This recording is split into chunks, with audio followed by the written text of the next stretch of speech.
You know that feeling when you think, okay, you've just done the thing. You made the swap, you switched to BPA-free, you're feeling really good, and then you find out there's a whole other piece you didn't know about. I feel that way pretty much every time I learn something new. And to be honest, it used to feel really defeating. But now I just think of it as another piece of information I get to know. Positive thinking. So here's the thing about BPA that most people don't know yet.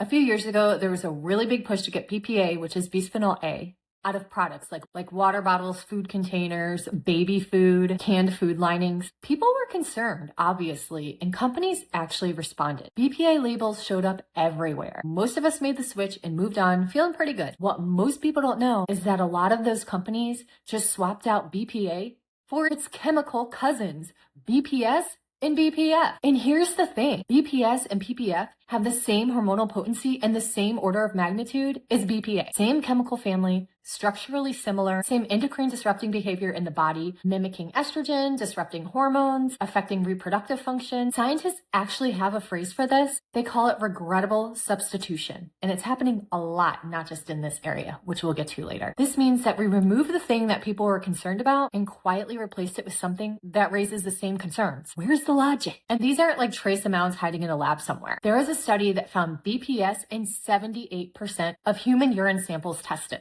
BPF was in 55%. This is what's showing up in people's bodies right now.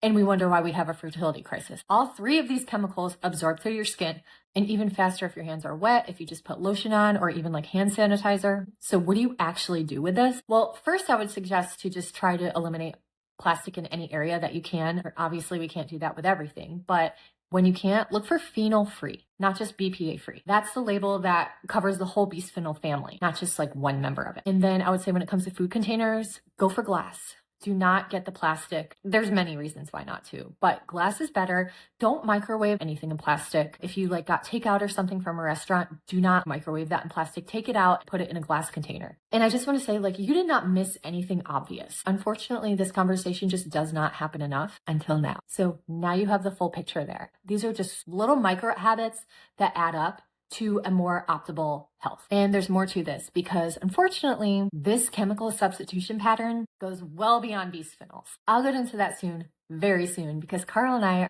are actually filming another example that's very, very big right now going on of regrettable substitution. Stay tuned.